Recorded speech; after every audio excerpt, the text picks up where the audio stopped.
A vida é seu maior tesouro. Graças a ela, você acorda todas as manhãs. Pode ter novas chances para corrigir seus erros. Pode dizer que ama e sentir o amor de alguém. Pode ver seus filhos crescerem. Graças à vida, você é capaz de lutar, aprender, perdoar e pedir desculpas. Graças à vida imortal e indestrutível, você pode sentir o carinho daqueles que partiram do mundo antes de você e que continuam vivos. A vida é seu maior tesouro, porque é o presente do Criador. Não misture bondade com mágoa, perdão com ressentimento, alegria com tristeza, fé com descrença. Se o Pai nos deu a vida, não vivamos de qualquer maneira. Tenhamos alegria de viver. O programa espírita feito especialmente para o seu coração.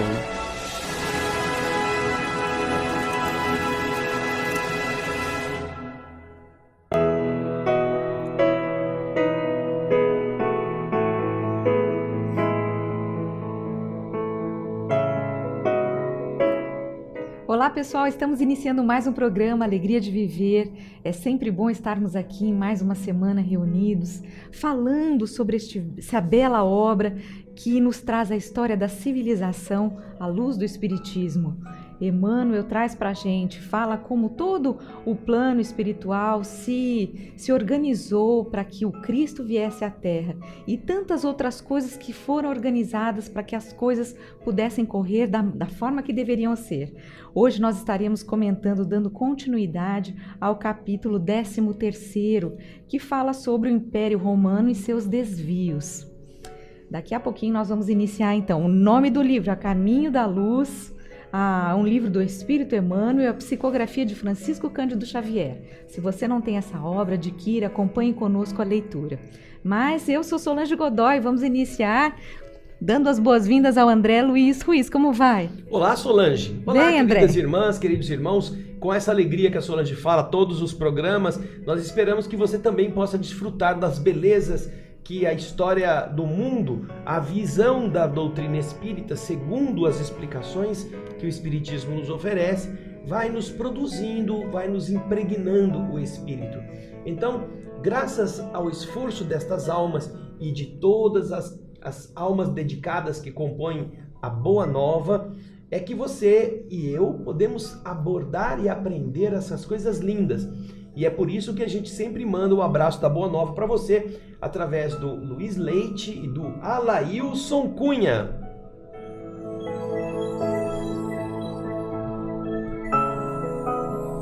Isso mesmo, nós sempre deixamos o nosso convite para você participar do Clube Amigos da Boa Nova. Basta ligar no 0800 12 18 38. Se você gosta de toda essa programação de qualidade, se você se sente bem quando escuta a rádio, quando assiste a TV Mundo Maior, então participe, seja uma semente de luz, ajude a que toda essa programação possa continuar sendo divulgada a diversos lugares. Você é um elemento importante, fundamental. Liga para a gente no 0800 12 18 38, lembrando que o horário de atendimento de segunda a sexta-feira ocorre a partir das 7 da manhã até 7 da noite. Você pode ligar nesses horários. E no fim de semana, ou melhor, nos sábados, das 9 às 3 da tarde, tá bem? Bom, nós então vamos dar continuidade, André. O Império Romano e seus desvios. Você gostaria de comentar alguma coisa? Não, nós já vimos no programa anterior as relações que o mundo espiritual vem fazendo com a evolução do Império Romano, que foi talhado pelos espíritos para gerar a primeira civilização com um senso de Estado, com um senso de governo que domina um território mais vasto, que cria um sentido de nacionalidade que se espalha por todas as fronteiras e vai ampliando essa noção, não é? Mas que os militares, os chefes políticos, aquelas pessoas ambiciosas acabaram indo, com o tempo, desvirtuando o senso básico da família romana, que deveria educar os povos conquistados com suas virtudes, mas acabou invadindo para usurpar riquezas e fazer escravos com a sua ambição crescente. E agora nós vamos para a parte final do capítulo 13º. Agora, André, só para a gente deixar claro, o subtítulo que Emmanuel traz para a gente fala a respeito do século de Augusto. Quem que era esse Augusto? Era o Otávio? Depois que Júlio César ele se torna aquele que rompe as tradições políticas, quando ele atravessa o rio Rubicão sem dispensar os exércitos que voltavam com ele das campanhas vitoriosas, ele era muito temido. O poder que ele havia conquistado era muito grande e os senadores que estavam em Roma, com medo, estavam tramando para prendê-lo, porque há um temor muito grande do sucesso alheio.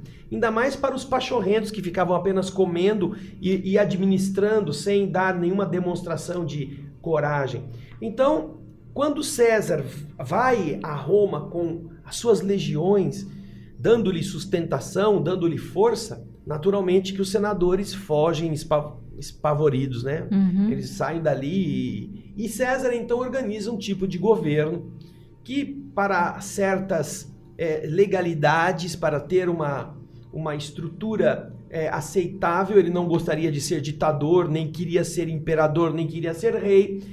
Eles criam uma circunstância de um governo dividido em 3 partes, né? César, Pompeu e Crasso eram aliados em diversas áreas, então eles compartilham no chamado triunvirato e vão administrando dessa forma, até que chega um momento em que há uma contenda entre eles. César acaba se tornando o mais importante destes 3 do triunvirato, o mais forte, porque era quem tinha o poder militar. E como isso gerava toda uma disputa, Pompeu, o próprio Crasso, acaba havendo um esfacelamento. E com base nisso, o César, Júlio César, é considerado o primeiro dos que vêm depois do império, do domínio senatorial, e o seu sobrinho neto, Augusto, é com 14, 15 anos guindado à sucessão pela aclamação daqueles que seguiam Júlio César.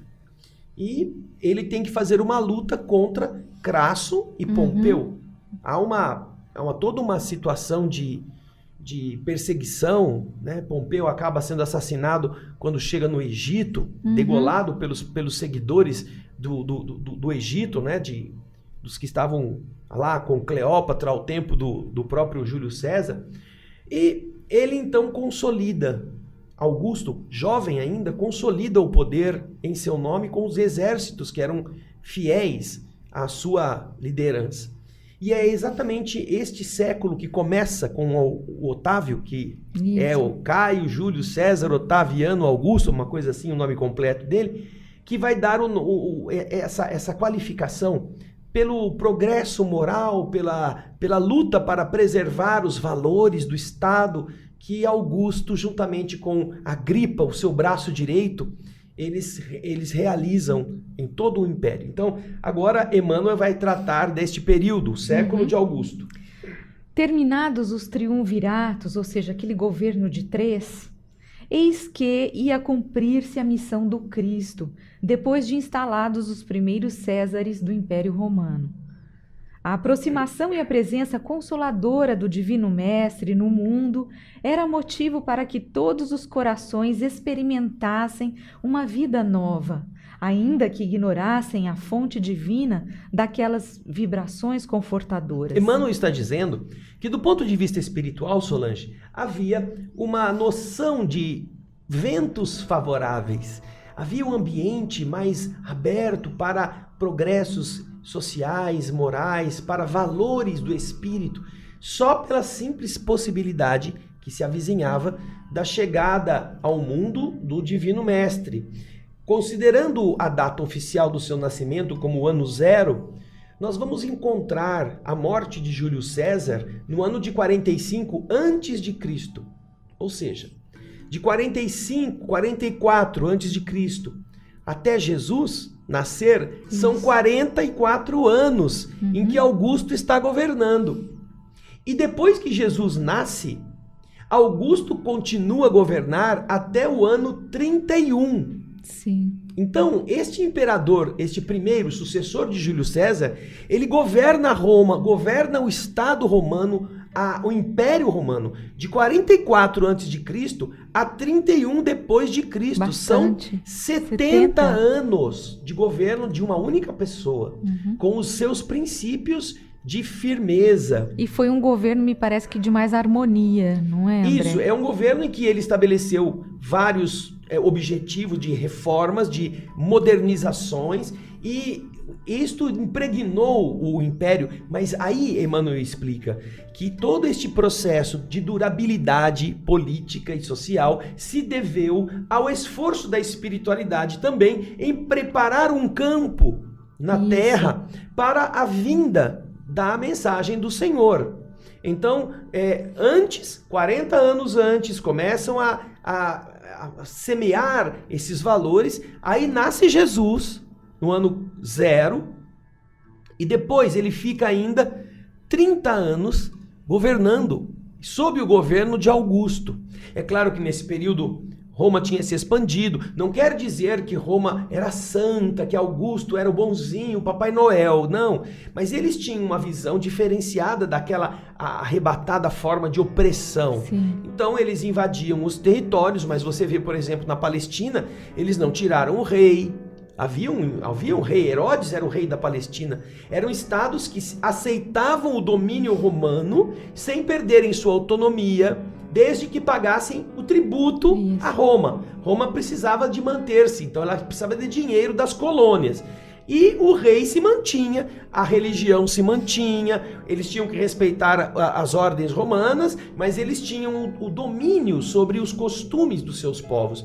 Então havia uma certa condescendência governativa que os romanos expandiam, ao invés de ter que matar todo mundo, botar lá um exército todinho para tomar conta daquele povo que obviamente está com ódio, querendo retomar o seu status. Ao invés de fazer isso, eles deixavam o povo continuar a ser povo, com o seu rei, seu governo, seus hábitos, mas estavam sob uma dominação romana que exigia tributos anuais para que eles pudessem estar sob a proteção dos romanos. Então, Augusto faz isto, mas nós vamos observar que tudo isso é decorrência dessa influência positiva que o mundo espiritual realiza no ambiente em que viria Jesus, acalmando ânimos, afastando perturbações, criando um ambiente favorável e positivo, mesmo que as pessoas não tivessem ideia do porquê isso estaria facilitando o funcionamento das estruturas na Terra. Sim.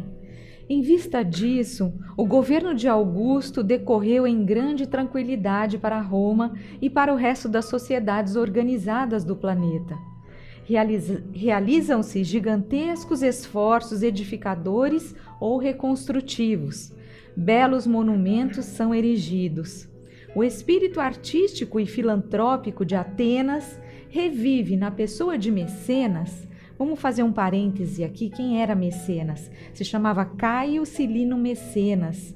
Ele viveu entre 60 a.C.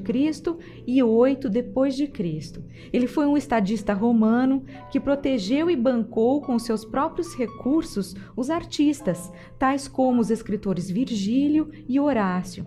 Por esse feito, o seu sobrenome Mecenas é sinônimo de amigo e patrocinador das artes. Até hoje. O povo chama de o mecenas da arte, da pintura, o mecenas da dança. É aquele que, tendo recursos, ampara artistas que, obviamente, não têm recursos para serem artistas bem-sucedidos se não tiverem apoio. Então, o mecenato é algo que significa a proteção para que aquela planta germine, cresça, floresça, frutifique e dê à humanidade as belezas que ela é capaz. Então, Mecenas vive nessa época. Exato. Então, vamos retomar. O espírito artístico e filantrópico de Atenas revive na pessoa de Mecenas. que era confidente do imperador, cuja generosidade dispensa a mais carinhosa atenção às inteligências estudiosas e superiores da época, quais Horácio e Virgílio, que assinalam, junto de outras nobres expressões intelectuais do tempo, a passagem do chamado século de Augusto, com as suas obras numerosas.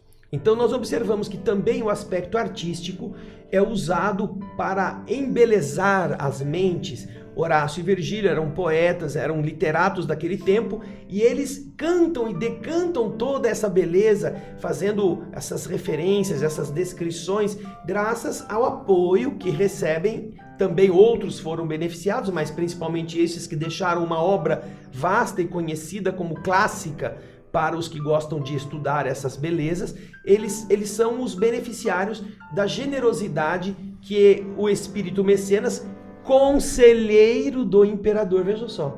Ele não era só rico, ele também estava junto do homem responsável por autorizar essas belezas, construindo, edificando, retificando, melhorando, graças a este contato com o bem. Então, nós observamos que isso gerou o século de Augusto, um período de pacifismo e de progresso. Isso, exato. Emmanuel agora fala para a gente a respeito da transição de uma época. Depois de Augusto, aparece na linha da história a personalidade disfarçada e cruel de Tibério, seu filho adotivo, que vê terminar a era de paz, de trabalho e concórdia com o regresso do Cordeiro às regiões sublimadas da luz. Nós lembramos que Tibério sobe ao governo do estado com a morte do seu pai adotivo. Tibério era filho de Lívia, a primeira esposa, ou a esposa de Augusto. E ele não era o preferido de Augusto na linha sucessória, porque Augusto havia casado seu braço direito, Marco Antônio Agripa, com a sua filha, Júlia, uma moça devassa que ele teve que isolar numa ilha, o Augusto. E ele teve 2 netos. Ela lhe deu 2 filhos de Agripa, que ele gostaria que fossem os sucessores. Só que misteriosamente, ou o destino, ou a mão oculta, produz a morte dos 2 netos já depois de grandes. Eles morrem. E então continua apenas na linha sucessória Tibério, que era filho de Lívia, do seu primeiro casamento com um outro homem. E então Tibério, Augusto, que já está velho, não vê outra solução para a continuidade do império, senão adotar como seu filho o filho de sua esposa, que é Tibério, que então, com a morte de Augusto, no ano 31, sobe ao trono para pegar a parte final da jornada do Senhor, que é sob o império de Tibério que Jesus é crucificado na Palestina. É nesse reinado que a Judéia leva a efeito a tragédia do Gólgota, realizando sinistramente as mais remotas profecias. Não obstante o seu compassivo e desvelado amor, o Divino Mestre é submetido aos martírios da cruz, por imposição do judaísmo que lhe não compreendeu o amor e a humildade. Roma colabora no doloroso acontecimento com a indiferença fria de Pôncio Pilatos, retornando aos seus festins e aos seus prazeres como se desconhecesse as finalidades mais nobres da vida. Seguindo a mesma estrada escura de Tibério, Calígula inaugura um período longo de sombras, de massacres e de incêndios de devastação e de sangue. Então, o processo de educação humana através do império começa a sofrer todos os embates trevosos. Calígula era também um dos queridos de Tibério, alguém aparentado de Tibério. Tibério ele se retira e administra o império da ilha de Capri, não é mais em Roma que Tibério fica, e Calígula está com ele. A determinado momento, Tibério está doente, está com muitas dores, está já mais velho, e então Calígula, usando da força de um seu amante, sufoca Tibério, mata o imperador para herdar o trono. Só que Calígula era uma pessoa insana, mais ainda do que o que ele matou, não é? Ele era uma pessoa cheia de problemas psicológicos, e ele então vai fazer o Império Romano entrar num processo de devassidão muito grave. É o que Emmanuel está falando com a partida de Jesus depois do sacrifício da cruz, deixando o mundo entregue a esses insanos. Isso. Emmanuel agora vai começar a falar para a gente a respeito das provações coletivas. Começam as provações coletivas dos judeus e dos romanos, mas isso vai ser depois do nosso intervalo. Programa Alegria de Viver, nós vamos dar uma paradinha, daqui a pouco estamos de volta.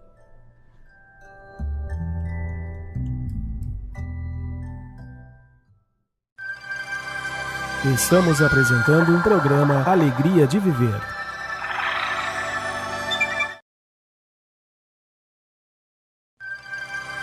Programa Alegria de Viver está voltando.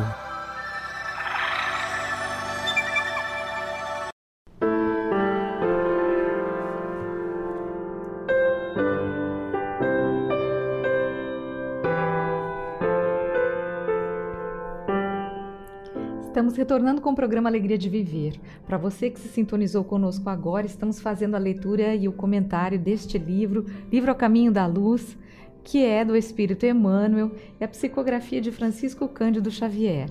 Falávamos no bloco anterior a respeito do capítulo 13º, que fala sobre o Império Romano e seus desvios.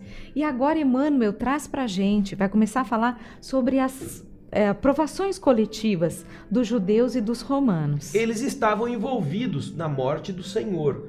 Uns porque estavam deliberadamente desejando acabar com essa mensagem, porque isso era de seu interesse. Jesus era incômodo para aquilo que os judeus queriam fazer. E os romanos porque não se opuseram, eram os governantes políticos e sociais com a força e que submetiam os judeus à sua vontade, e ainda assim lavou as mãos o seu governador e acumpliciou-se com uma tirania, com um assassinato despótico, um assassinato injusto daquela pessoa que não tinha inocente. Culpa. E então, com isso, ambos atraem para seus grupos civilizatórios determinadas consequências. Isso. E Emmanuel vai falar sobre elas agora. Os seguidores humildes do Nazareno iniciam, nas regiões da Palestina, as suas predicações e ensinamentos. Raros apóstolos sabiam da missão sublimada daquela doutrina sacrossanta que mandava fazer o bem pelo mal e instituía o perdão aos próprios inimigos. De perto, seguem-lhes a atividade os emissários solícitos do Senhor, preparando os caminhos da revolução ideológica do Evangelho. Esses mensageiros do alto iniciam, igualmente, e de modo indireto, os esforços de auxílio ao império nas suas dolorosas provações coletivas. Eles estão ajudando os que ficaram, os apóstolos de Jesus, que agora têm que começar a vivenciar os ensinamentos, e também estão ajudando aqueles que são integrantes do Império Romano e dos judeus, que vão ter que enfrentar agora o peso daqueles atos nefandos contra o Divino Mestre. Então ele vai dizer agora: um perfeito trabalho de seleção se verifica no ambiente espiritual das coletividades romanas. Chovem inspirações do alto preludiando as dores de Jerusalém e as amarguras da cidade imperial. Vaticínios sinistros pesam sobre todos os espíritos rebeldes e culpados. E a verdade é que, depois do cerco de Jerusalém, quando Tito destruiu a cidade, arrasando-lhe o templo famoso e dispersando para sempre os israelitas, viu o orgulhoso vencedor mudar-se o curso das dores para a sociedade do império, atormentada pelas tempestades de fogo e cinza que arrasaram Estábias, Herculano e Pompeia, destruindo milhares de vidas florescentes e desequilibrando a existência romana para sempre. Nós temos esta situação bastante complexa no ponto histórico da erupção do vulcão Vesúvio, que acaba com cidades prósperas ali do Golfo de Nápoles. E Tito é filho de um imperador Vespasiano que vai acalmar uma rebelião dos judeus ali por volta também do ano 69, 70 depois de Cristo. E essa tragédia que acontece lá é consequência dos desmandos que fazem com que o povo judeu seja espalhado por toda a terra e perca a sua liderança religiosa, o seu território, porque Roma arrasa, a política romana da terra arrasada destrói o grande templo de Salomão e os judeus têm que fugir, são escravizados, mandados embora. E ao mesmo tempo Roma começa também a sofrer os embates de todas as conflagrações que já começam com a erupção do Vesúvio, que destrói essas cidades famosas daquele tempo e que vão preludiando, vão dando início a toda a derrocada futura do Império com as quedas morais e políticas que vamos observar. Emmanuel vai falar agora para a gente a respeito do fim da vaidade humana. O Império Romano, que poderia ser levado a O Império Romano, que poderia ter levado a efeito a fundação de um único Estado na superfície do mundo, em virtude da maravilhosa unidade a que chegou e mercê do esforço e da proteção do alto, desapareceu no mar de ruínas depois das suas guerras, desvios e circos cheios de feras e gladiadores. O imenso organismo apodreceu nas chagas que lhe abriram a incúria, a falta de cuidado e a impiedade dos próprios filhos. E quando não foi mais possível o paliativo da misericórdia dos espíritos abnegados e compassivos, dada ao endurecimento dos sentimentos gerais na mesa larga dos excessos e prazeres terrestres, a dor foi chamada a restabelecer o fundamento da verdade nas almas. Da orgulhosa cidade dos imperadores não restaram senão pedras sobre pedras. Sob o chicote da expiação e do sofrimento, os espíritos culpados trocaram sua vestimenta para a evolução e para o resgate no cenário infinito da vida. E enquanto muitos deles ainda choram nos padecimentos redentores, gemem sobre as ruínas do Coliseu de Vespasiano os ventos tristes e lamentosos da noite. Nós temos então o pai de Tito, Vespasiano, como o autor daquele famoso Coliseu que hoje se visita em ruínas lá em Roma. Esta construção, que também depois foi usada para as festas, as bacanais, os cultos ao materialismo daquele tempo, é hoje um sinal do tétrico final que o Império Romano, que governou o mundo naquele tempo, acabou tendo que enfrentar. E aquilo que começou quando os espíritos organizaram os etruscos, depois fizeram os tarquínios governarem, depois vieram os reis e depois vieram os senadores e as lutas para a construção da família romana, os valores da governabilidade adequada, honrada, depois de tornarem-se grandiosos no poder militar, passaram a exercer todos os tipos de excessos e de crueldades contra os outros povos. E naturalmente aquilo que poderia ser uma forma de ampliar virtudes e valores de uma coletividade mais elevada, até então nunca vista na Terra, tornou-se uma ferramenta, uma grande máquina de invasão, de depredação, e ao trazer toda a riqueza para o núcleo governativo do império, isso minou toda a estrutura de equilíbrio, de correção, e todos os excessos, os prazeres que o dinheiro e o poder facilitam na degradação da alma, foram então constatados. E tudo aquilo que os espíritos tentavam fazer para melhorar a estrutura estatal e dar a ela um pouco mais de fôlego para recuperar-se, os próprios seguidores do poder mundano iam destruindo. Então, quando a coletividade acabou adotando toda esta política de prazeres, de cultos levianos, então não houve outra opção à lei do universo, senão deixar que esta estrutura carcomida, como ele disse aqui, apodrecida nas próprias entranhas, arruinasse. Ela mesmo perdesse a capacidade de se manter. E o Império Romano perde aí depois de 400 anos, mais ou menos, de existência, a sua hegemonia pela invasão dos que antes eram considerados bárbaros, porque estavam longe das fronteiras, e que agora, com mais poderes, até mesmo tendo aprendido as táticas romanas, agora vão invadindo o império para tomar o que os romanos haviam roubado. O Império Romano do Ocidente, né, Isso. André? Porque depois ainda permanece o do Oriente. Até Honório e Arcádio, que foram os sucessores do último imperador do Império Total, o império era único. Aí Honório assume o império do Ocidente e Arcádio o do Oriente. E o Honório fica pouco tempo, o império dura pouco, e depois, ao cair, sobra apenas o Império Romano do Oriente. Este tem uma vida mais longeva, ele dura mais ou menos 1000 anos na sucessão dos seus diversos imperadores. Mas Roma já estava esfacelada. Então, essa notícia que nos dá Emmanuel é apenas uma referência que ele faz ao curso natural daquilo que faz com que o homem, ao invés de crescer, ele possa projetar-se no abismo.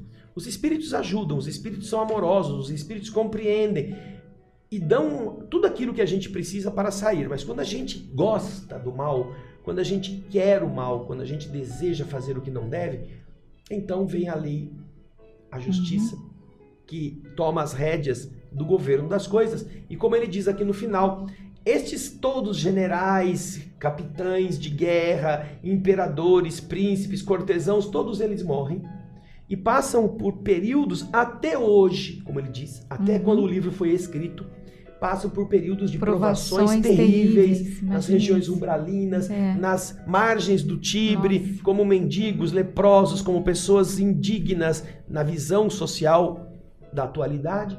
E o grande Coliseu de Vespasiano, aquele monumento em forma de círculo, né? Um círculo meio ovalado, hoje é apenas um símbolo da grandeza arruinada de Roma. Sem falarmos no Circo Máximo, que fica ali próximo, mais ou menos 700 metros de distância, entre o Aventino e o Palatino, um campo que hoje é usado para as comemorações vitoriosas de futebol e de shows. Ali é o palco, o Circo Máximo é o primeiro local onde as primeiras punições, as primeiras perseguições dos cristãos aconteceram. Sim. Emmanuel nos relata isto, e o Espírito Lúcio também nos conta, fazendo a descrição que no ano de 54 depois de Cristo, Jesus morreu em 33.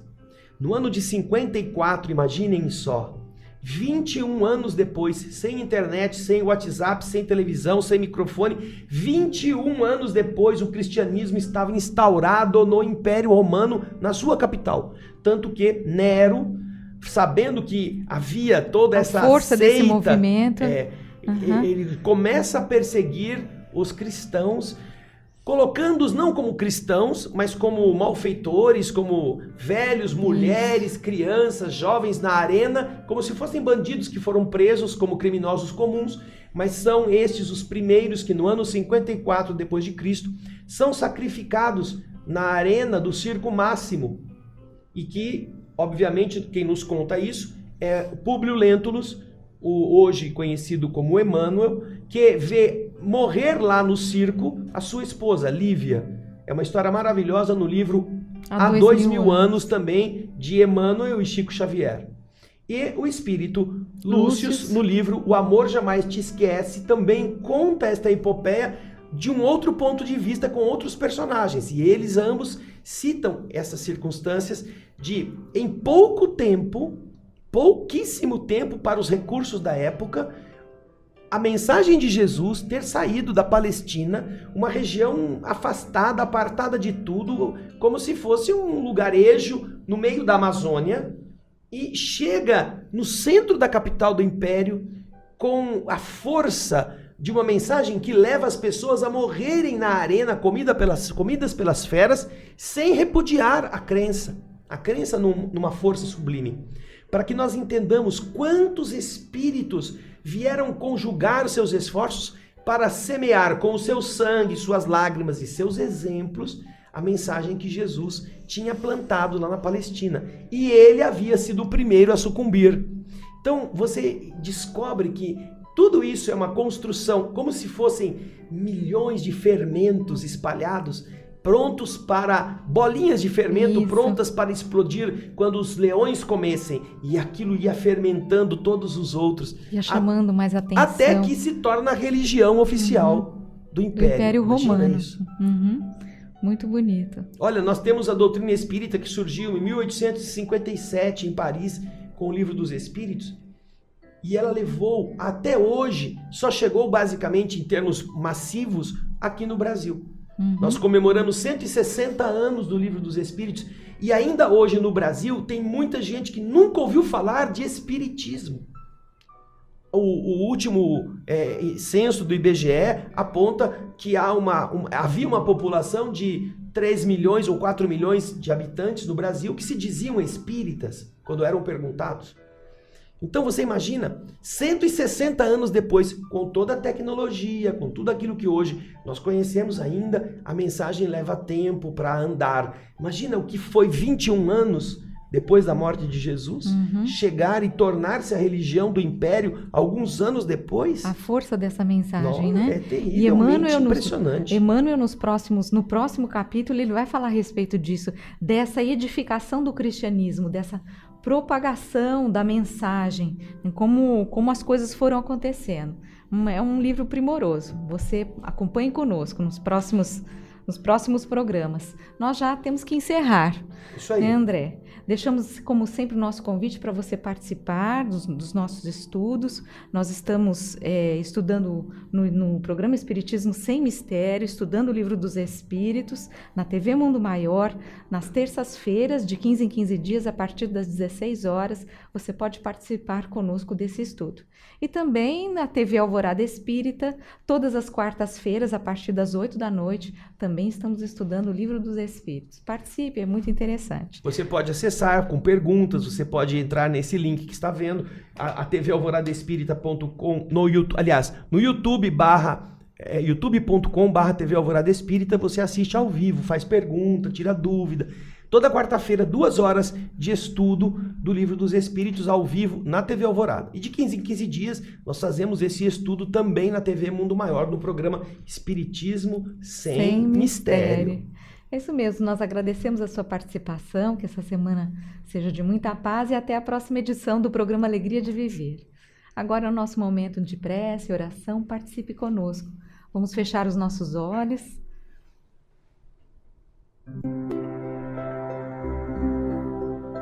Senhor, obrigado por podermos, tantos séculos depois, aprender esse mecanismo maravilhoso de edificação que não impõe nem a um indivíduo, nem a uma nação a ordem de ser bom, a força ou pelo medo. Convida a todos nós que nós escolhamos de uma forma lúcida, de uma forma positiva, aquilo que significa um caminho suave, uma forma de viver serena, sem impedir que nós escolhamos ou trilhemos outras estradas. E mesmo que rompamos os compromissos assumidos, o universo nos tolera e nos ajuda.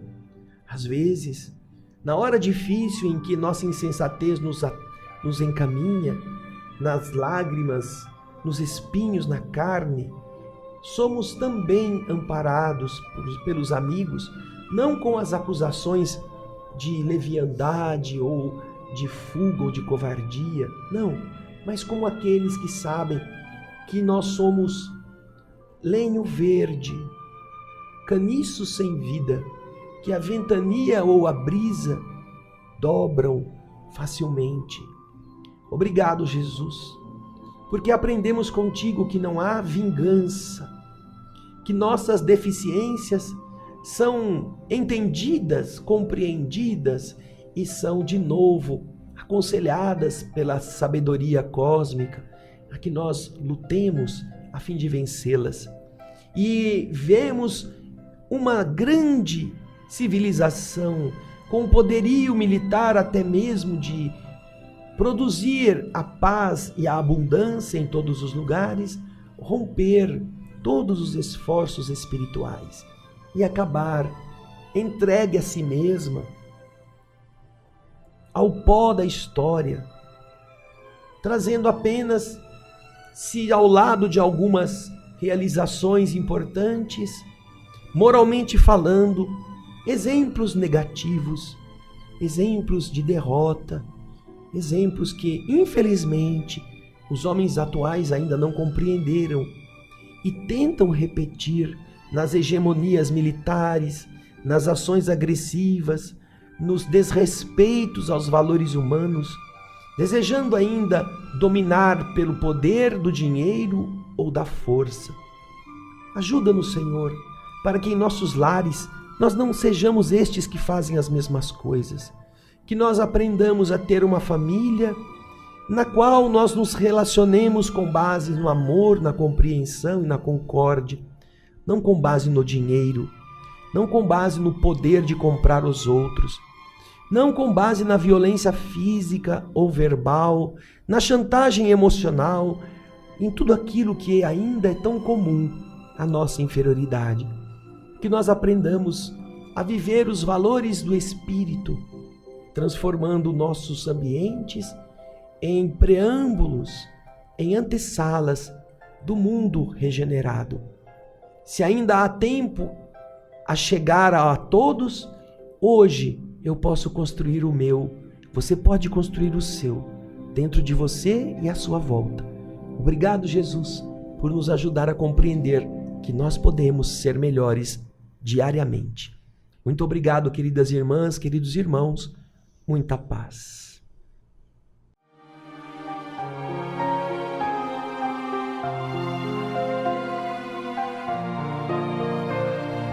Creio em ti ao ver que a chuva cai e faz a flor nascer.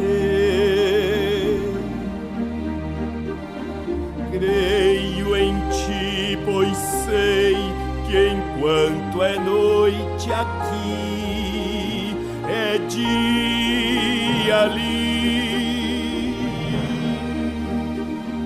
Creio em ti porque me deste o riso e a dor, me deste o amor do teu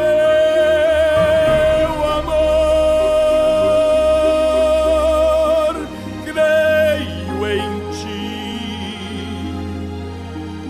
creio em ti. Se a paz sobre nós seu véu descer, eu creio em ti.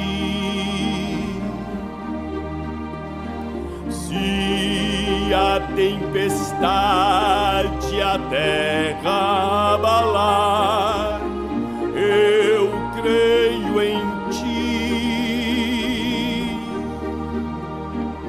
Cada vez que neste mundo eu escutar alguém cantar, alguém chorar, direi então, creio em ti,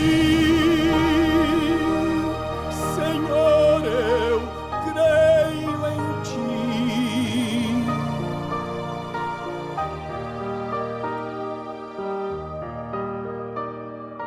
Creio em ti, creio em ti.